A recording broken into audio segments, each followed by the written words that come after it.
Thank you.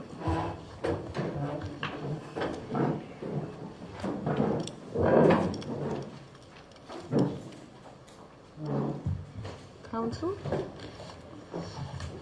May it please you, Madam Chair.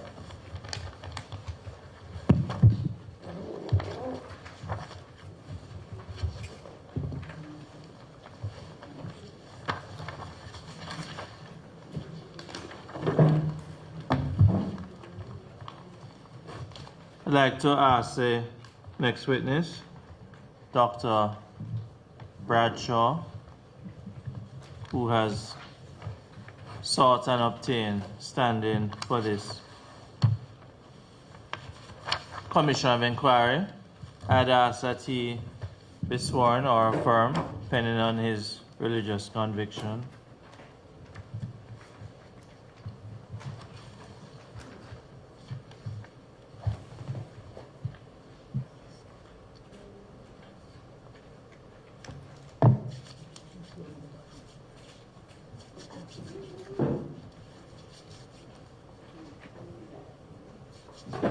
I, Michael Dwayne Bamadeli Bradshaw,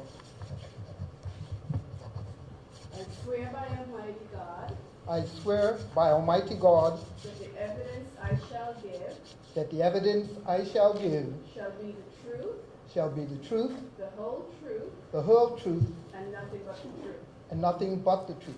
Thank you. Good afternoon, sir. Good afternoon, sir. And how are you today? I'm well. Great. Could you just state your name for the record again? My name is Michael Dwayne Bamadeli Bradshaw. And how do you spell Babanelli, Mr. Dr. Bradshaw? It's Bamadeli, B-A-M-I-D-E-L-E.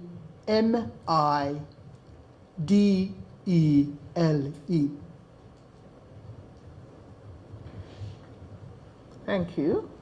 And you have a doctorate, sir? Yes, I do, sir. What's your doctorate in? Education administration. Thank you. Now, you're here today to make a presentation, Yes, I am, sir. and the presentation is on what subject? The presentation concerns what are known in Bermuda as the Black Lodges or the Friendly Societies of Bermuda, and some perspective on oral history, community stories that exist around the disappearance of some of these buildings and land, in some cases, out of the hands of these organizations. These were community organizations, they were group organizations, and some of them have disappeared by means that would be, I'm going to use the term, illegitimate according to the organizations, according to the structure of the organizations. Thank you. And in that regard, you have submitted a statement of 4 pages to the Commission on which you wish to rely. Yes, sir. I believe that you're referring to the affidavit. Oh, yes, sir. I see it. And you wish to rely on this document. Yes, sir. You see your signature on all 4 pages of the document, sir? Yes, sir. I'd ask that the statement of the witness upon which reliance is being placed is tendered as an exhibit.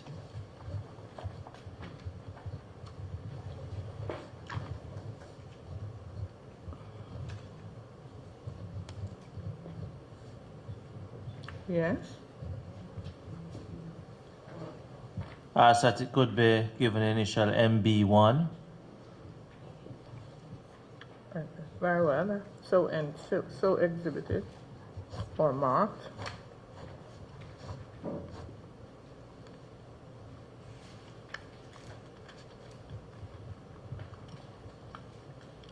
No, sir.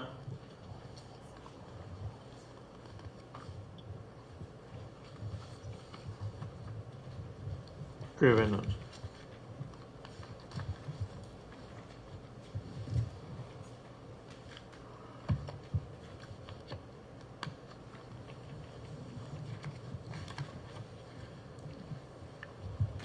Are you familiar with the general establishment and organization of friendly societies? Yes, sir, it would be. Could you just tell us about that? Okay. The friendly societies are seen to be, I first must provide a little caveat.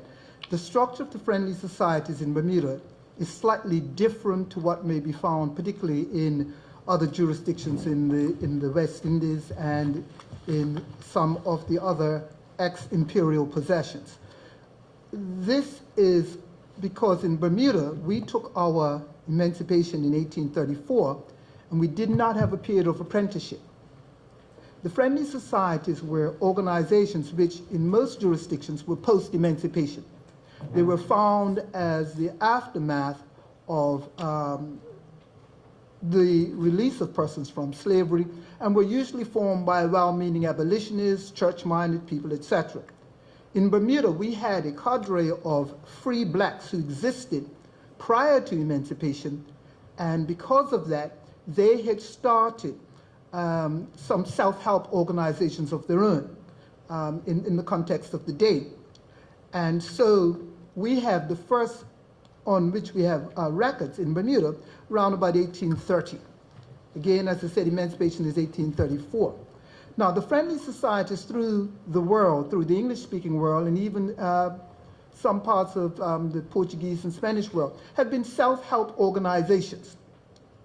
They were groups of people who banded together in the objective of acquiring power. We must separate the friendly societies, however, from the Freemasons. Freemasons and friendly societies under UK legislation would both be classed as fraternal organizations. But Freemasons were quite a different kettle of fish. Freemasons were white only, male only, and selective persons only. Friendly societies were more inclusive. As I said, because they were self-help and mutual help, they were as inclusive as they could be. And their objective was to raise the individual and thereby impact and raise all of society. And in Bermuda, where we had a strong dichotomy between white and black, we have had it, it's part of our history. The Freemasons in particular operated such that black persons in Bermuda could not join Freemasons. You will find in some of the other jurisdictions, they set up parallel black organizations, but in Bermuda that was not the case. So the organization of the friendly societies is that as self-help organizations, we have, again, two types in Bermuda. We have what we call local friendly societies, and this is important. Again, because of our history of, as I said, having this group of free blacks, having this opportunity to do something for oneself without the need of the patronizing aspects, I'll call it that, of abolitionists, etc., a number of local friendly societies started in Bermuda. These are to be distinguished from what we would call the international friendly societies. Most people recognize places like, or organizations such as the Odd Fellows, or would recognize something like the Good Samaritans, or Shepherds and such. These are all international friendly societies.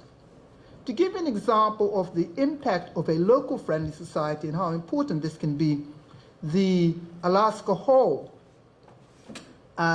which hopefully you recognize as a headquarters of the Progressive Labor Party. If you look on the outside of that building, you will see a stone set in the wall which says WMAHS and LOI. That is a local friendly society, stands for Working Man's Aid Helping Society and Ladies of Industry. And that was a friendly society that was set up when unions were not allowed in Bermuda, labor organizations of any sort were not allowed in Bermuda, and generally, women didn't have much of a place to be able to have leadership or to have any sort of empowerment. We know that they couldn't even earn land, etc. Now, that friendly society was set up, and in actual fact was the first friendly society in Bermuda, set up by blacks. And we are very careful with the term blacks, because as you will know in Bermuda, anybody who wants to be called black is black. So when we say that it was set up for blacks, it was set up for people who were not in power, who were not empowered. But it was set up as a means whereby persons could get mortgages. So if you think about that, before the 1900s, there was a possibility of getting mortgages from self-help organizations established in Bermuda. That was a local friendly society. I bring that example out for people to understand that although we recognize the international friendly societies, they certainly had much more, because of their numbers and their number of jurisdictions, they certainly had probably a lot of punching power. The local friendly societies are still very important. The international friendly societies would all have what we call a Grand Lodge that would exist depending on where they originated, in the United States of America, would exist in the UK, etc. And these international friendly societies, like the Oddfellows, etc., were actually, you might think of as franchises. They owed a responsibility to the Grand Lodge. They were controlled by the Grand Lodge, although they had local jurisdiction. And they, their assets and their materials, etc., if they became in dispute, were supposed to be returned to the Grand Lodge. So I guess the only other thing I would say is that you had the Grand Lodge. You would then have what would be called a district lodge. And so you might get, in a place like Bermuda, somewhat isolated, it might be part of another district. At one point, we were part of a district with Newfoundland. Or it was possible for Bermuda to have a number of different lodges of a particular order. There were, for example, 9 Good Samaritan lodges through Bermuda, and they could form one district within Bermuda. So it would be the Grand Lodge, the District Lodge, then the individual lodges. Thank you. Now, what's your understanding of the purpose of the friendly societies? Yes, as I said, the idea being about empowerment, the friendly societies sought to achieve this through a number of different ways. One of the first things was that to achieve a matter of pride, a matter of self-respect, a matter of identity and recognition, because again, we're talking about the middle of the 1800s, 1830, 1840, etc., thereabouts. And in that time, black persons, persons of African descent, were considered uncivilized, lacking in sophistication. So these gentlemen, who were persons of some means, persons of some accomplishment, wanted to have a recognition, a development of power and empowerment of the great mass of black persons who were now being freed from emancipation. And they looked at this by developing certain behaviors and by developing certain organizations. So we talk about social benefit by attendance at meetings and commitment to the promotion of the good of the order and of the lodge. Rather than thinking of black persons who were enslaved because they were unsophisticated, enslaved because they were non-Christians, enslaved because they didn't have a work ethic, these friendly societies sought to prove that the very qualities which blacks had showed despite their enslavement was such that it would continue in their emancipation, that they would work diligently, that they would look after their self-interest, and they would be good citizens, even although full rights of citizenship were not available to them. So that was all in the organization of the lodge, that it took the mass of people and made them into disciplined units, working towards common goals, working towards common good, both in a physical sense and in a social and spiritual sense. There was also a concern expressed by the government of the day and by the those others in authority, that this mass of people who were formerly enslaved would be a burden. They would need support, they would not work, they would drain the coffers of the business people. Much is sometimes said today about labor. But instead, these persons were organized to look after themselves through the Friendly Society. So in a time when the church and other organizations did not provide benefits to black persons or poor white persons for that matter, the Friendly Societies arranged to have burial benefits, arranged to have pensions, arranged to have what is called sick aid, the first forms of insurance. These were organized through the lodges, through the Friendly Societies. So that was direct benevolent benefit to working folks. They also looked after distressed members.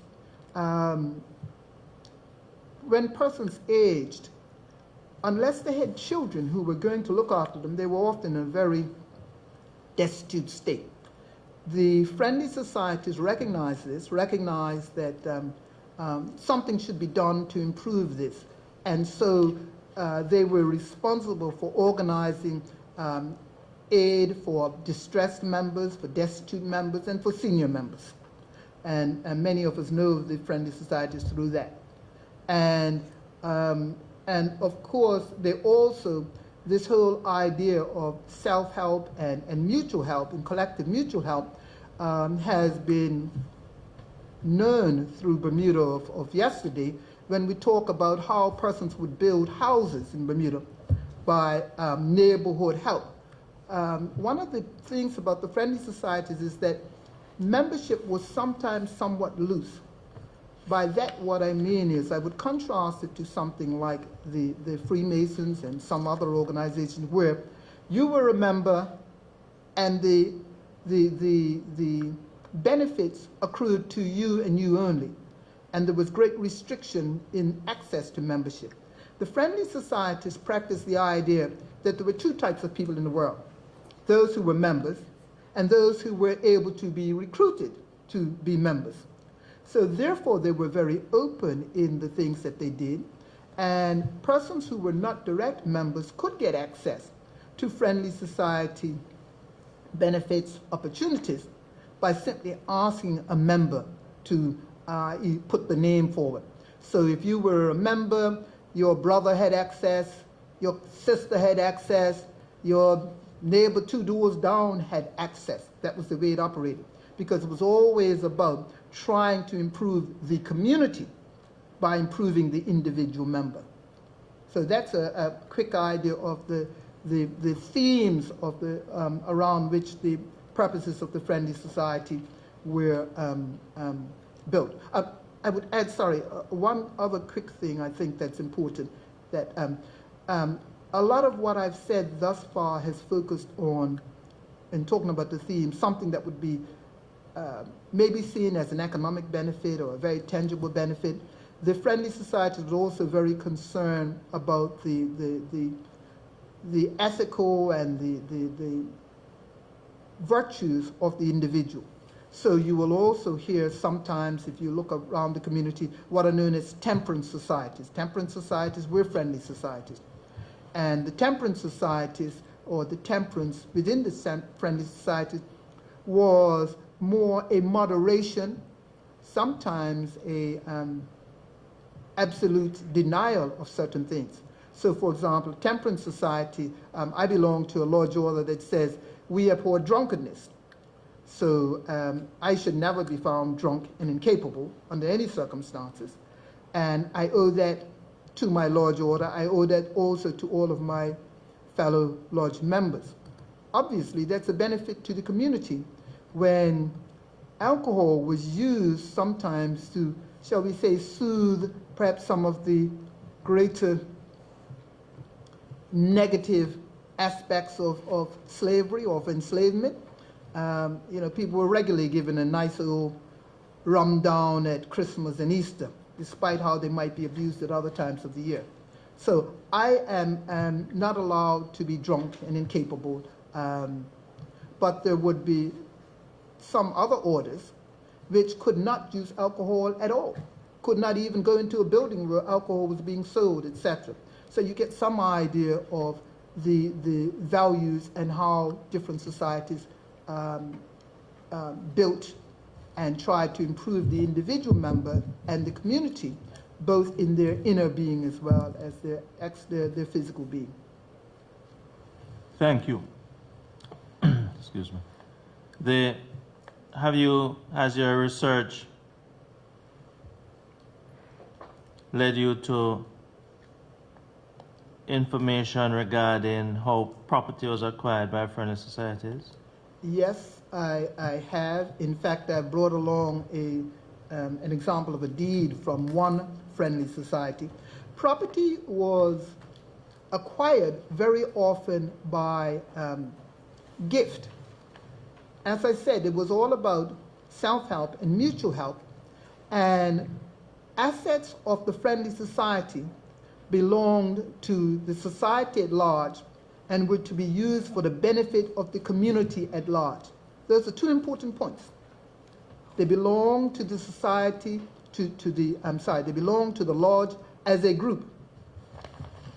It might be held in the name of individual members, who we would call trustees, for any period of time, and in order to carry out the necessary legalities of the day, if they were to borrow money on it, or they were to use it as a security for some members' need, it would be held in the name of a trustee who could then sign for it. But the asset belonged to the membership. And the membership is made to understand they only hold the asset in stewardship for the community at large. Going back to, as I said, this idea of a very inclusive view of membership that was held by the Friendly Society. So very often persons would leave bequests of land, persons would give land to the lodge as members within the lodge. And then again, the lodge members would pay what is called a tax. So we would put on what is called a building tax, and members would, in inverted commas, put together a sixpence a week. You know how far we're going back when we talk about a sixpence a week. And they would use that to buy a number of building blocks. A family might get together and say they would buy some of the beams for the roof. So they acquired it, perhaps some part of it by gift. They acquired it by the sweat because they physically built them. And they acquired it by the investment of whatever assets they had of themselves, whatever money they could put forward themselves. Thank you.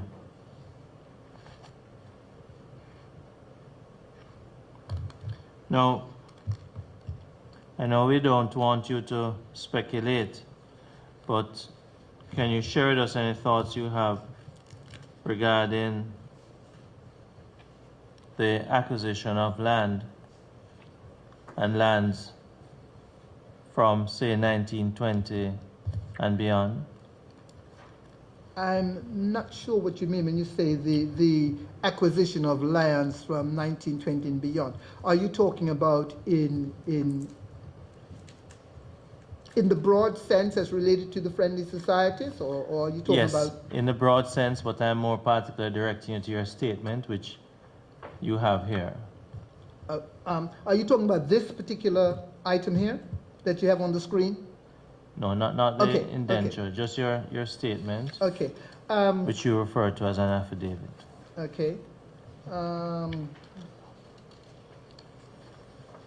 Take you to page 3 of exhibit, first exhibit. Yes, and can you give me the subtitle, please? Because they have got subtitles, I believe. I believe you have at paragraph 6 of Okay. your. Yes. I see. Yes. Okay. I can actually go through, and yes, I can give you. paragraph 6, okay, the table there. Would you like me to take you through it step by Please, step? please go Okay, ahead. okay, yes, I'm sorry. I'm going to note first the lodge name and then give some idea of what we know to be going on. So the first says SPOI, that actually stands for Summers Pride of India Lodge. And that is in St. George's, Main Road, St. George's.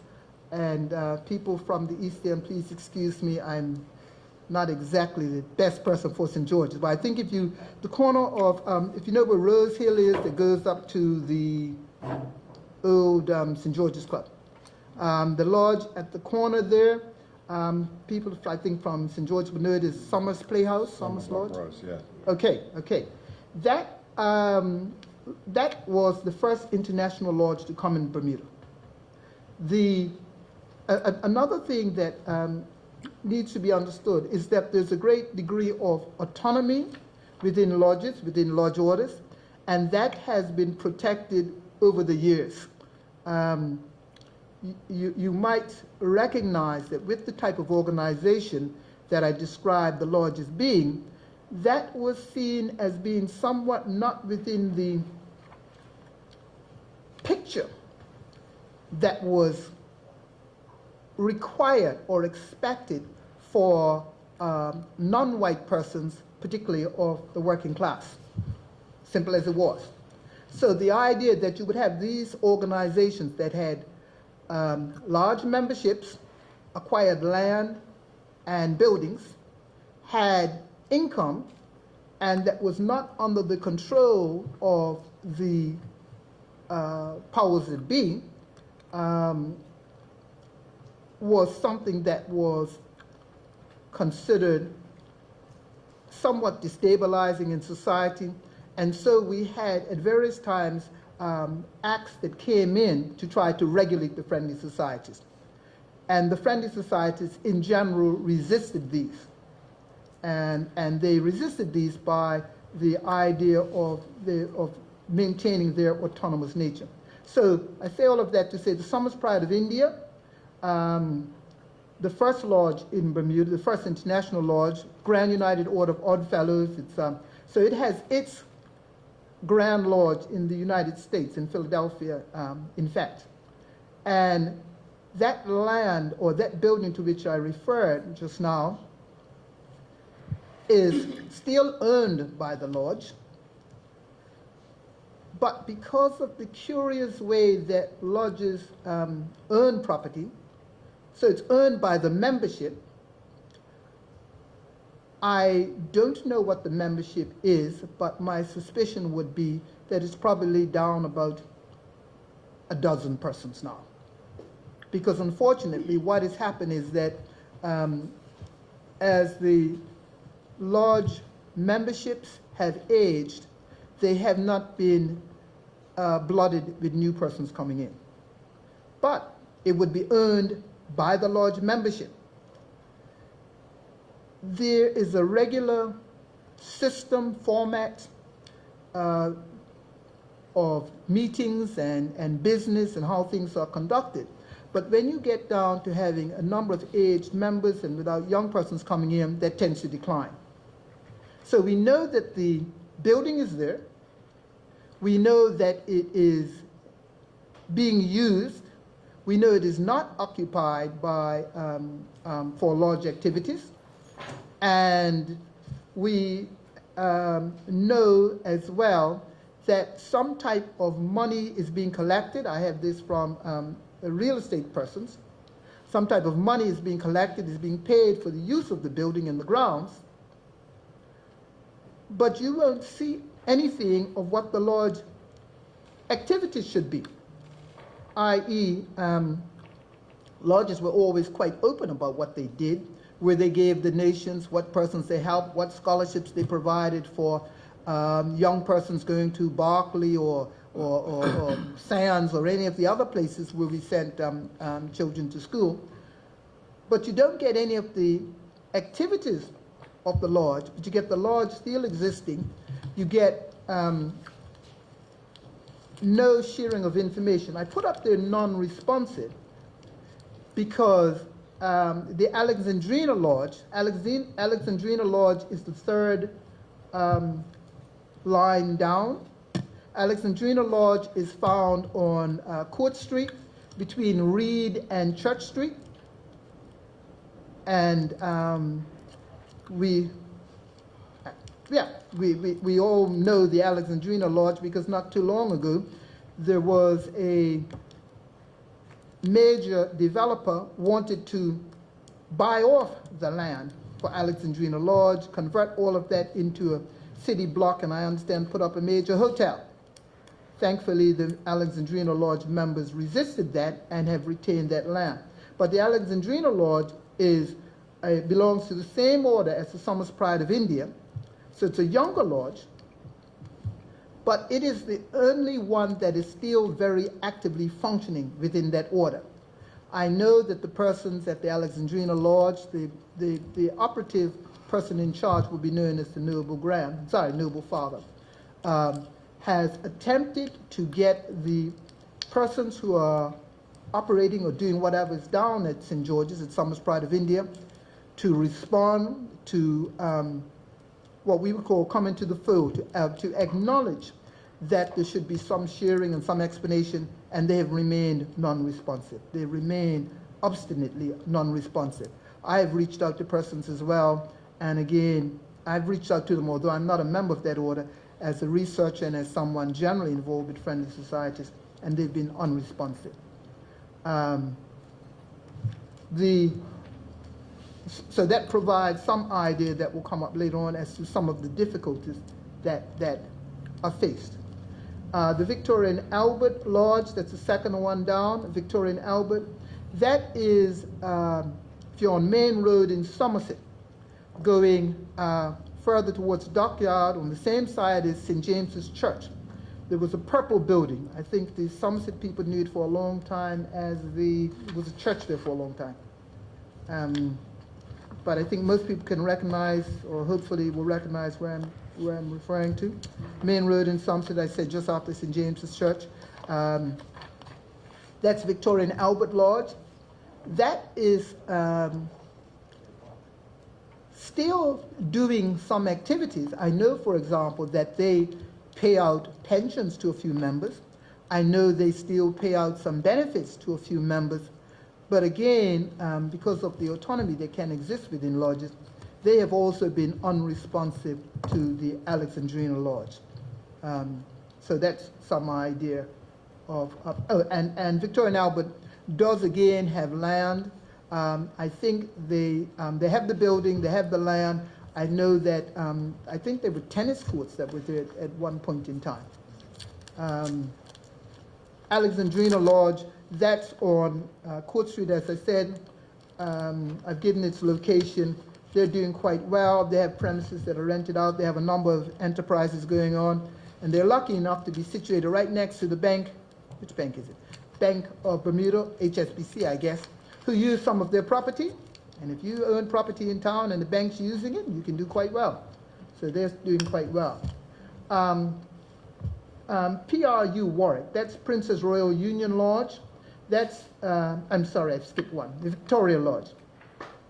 Victoria Lodge is no longer there. It's opposite, it's, if you know where the BIU parking lot is on Court Street, the BIU parking lot that runs, it exists between, what's that, Elliott Street Extension, which would take you up to Artie Black, and on the other side would take you down to, eventually down to the, I think it's the Baha'i Society. But there's a parking lot that exists there. Most people know it as the BIU parking lot. That was owned by the Victoria Lodge, Pembroke. Victoria Lodge was a very interesting lodge because that lodge was founded specifically to look after distressed women, as they called it in the day. These were women who had children, because in those days an unwed mother was sort of the shame of society and the shame of the family. And the friendly societies looked after and decided to do something and try to improve and get these people back on their feet. So that is earned by the BIU now.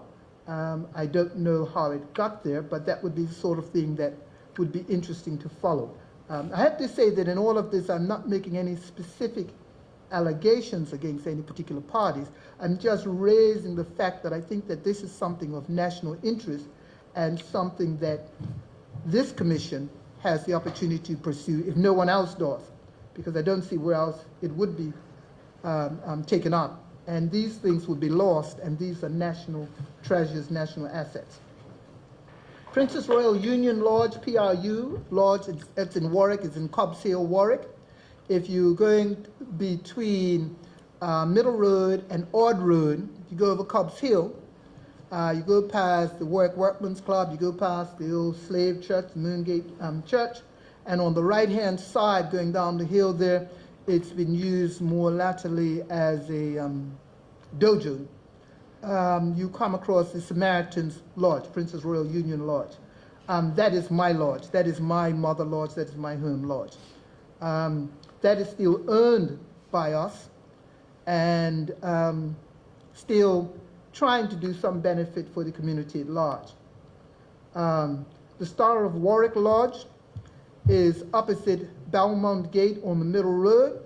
So if you are going along, just as if you encounter Belmont Gate on your right, there's an upholstery place on the left-hand side. Forget the name of it. And if you look up, you'll see a star up in the roof line. That's the Star of Warwick Lodge. It was also known for a long time as Painter's Lodge because it came out of that family. And that lodge is in private hands, and I put by a known path. That's to contrast it with what has happened with some of these things that we don't know what happened, and there's some suspicion. As I said, oral history, community stories have gone on about some of this. But this particular lodge was a Samaritan's Lodge, was actually transferred from family and the lodge members that then existed, and was actually sold and properly converted to the person who's the present owner. That's the Star of Warwick. Workmen's, WMAHS and LOI, Working Men's Aid, Helping Society and Ladies of Industry. That's the lodge, as I said, where Alaska Hall is, the PLP. It's in private hands. I put up there PLP, Progressive Labor Party. The Loyal Irresistible Lodge, that's in Somerset. That's the lodge with the clock tower, and again was used as a movie theater. It's on Main Road, Somerset, I think just after Dean's Bakery. Dean's Bakery is on the right, I think that's on the left. It's still held. It's encountering some issues as members have declined, and again, there's concern that with something like that, it either, as members dissipate, does it get taken over by the state, does it get taken over by someone who sees the opportunity to make a quick buck, or does it get taken over because it's becoming a danger to the community? Loyal Flower of the Day Lodge, that's in Pembroke. That's opposite People's Pharmacy. It's what most people recognize immediately when they talk about the lodge in town, the Oddfellows Lodge in town. I said opposite People's Pharmacy, on the corner there, Union and Victoria Street. And there are actually two lodges in there. And I didn't put the other one up. Well, sorry, yes, I know why I didn't put it up. There's a men's lodge and a woman's lodge. The men's lodge is the Loyal Flower of the Day, and the woman's lodge is the Loyal Mayflower Lodge. And that's still held, that's in the hands of the membership there. Loyal Star of Hope. Oh, yes, I remember this one. Loyal Star of Hope is going down Bailey's Bay on the right-hand side. Sorry, just before you get to Grotto Bay. On the right-hand side, I think there is a wholesale place in it right now.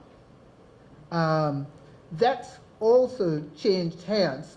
And I put up there, private hands, unknown path. I have heard some comment about that, but I don't know exactly. And the Recab Lodge, that's on Princess Louise Lodge, these are in St. George's, and these have also gone into private hands by unknown path. I used these lodges as of 1920 because of some research that was done. People were looking at about that time when land was being acquired in other parts of Bermuda, they became important. Some people looked at the lodges and how active the membership were and what assets they still held. Could you share with us any research you have come upon in respect of land loss regarding glebe lands? There is